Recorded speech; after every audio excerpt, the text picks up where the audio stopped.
Assalamualaikum Ananda semua. Pada hari ini kita akan memulai pembelajaran. Sebelum itu, mari kita membacakan doa terlebih dahulu. Baiklah, hari ini kita akan mulai pembelajaran. Apakah Ananda tahu materi apa yang akan kita bahas hari ini? Hari ini kita akan membahas tentang dongeng. Apa sih dongeng itu? Apakah Ananda tahu apa itu dongeng? Dongeng adalah cerita yang tidak benar-benar terjadi. Dongeng disebut cerita singkat tentang hal-hal aneh dan tidak masuk akal. Berbagai keajaiban dan kesaktian yang biasanya mengisahkan dewa, raja, pangeran, dan putri. Dongeng merupakan bentuk karya sastra lama yang sudah berkembang sejak zaman dahulu. Ciri-ciri dongeng yaitu dongeng selalu dibuat dengan alur yang sederhana, singkat, dan bergerak cepat. Pada cerita dongeng,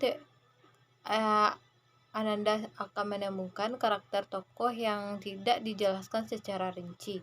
Cerita dongeng juga selalu dibuat dengan gaya penceritaan lisan dan disebarkan secara lisan.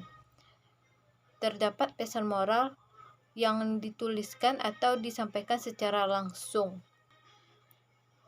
Peristiwa di dalam cerita dongeng tidak benar-benar ada atau fiktif.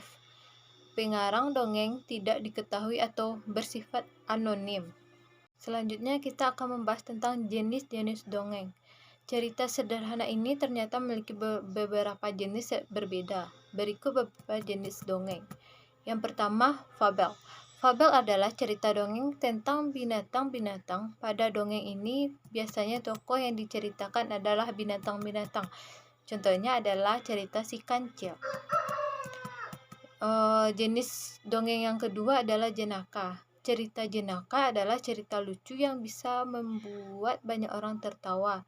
Jenis dongeng yang satu ini akan memunculkan perasaan senang saat mendengar atau membaca. Contohnya cerita jenaka adalah kisah Kabayan.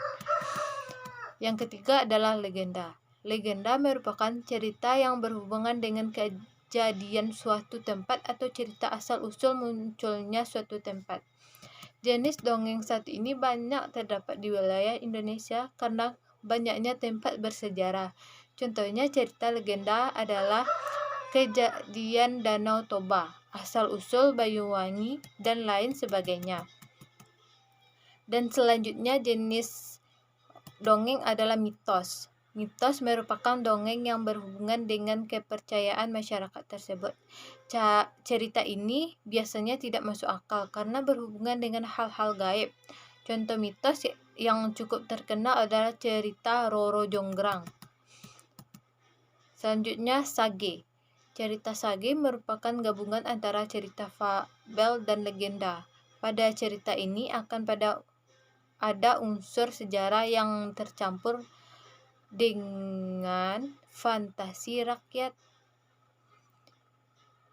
Salah satu contoh sage adalah kisah Tutur Tinular. Terakhir adalah parabel, yang merupakan jenis dongeng yang kurang populer.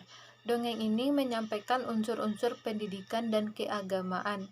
Contoh cerita parabel adalah kisah Damarulan.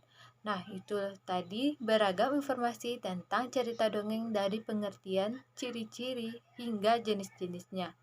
Sekarang, Ananda bisa membedakan jenis dongeng yang diceritakan oleh guru atau orang tua di rumah.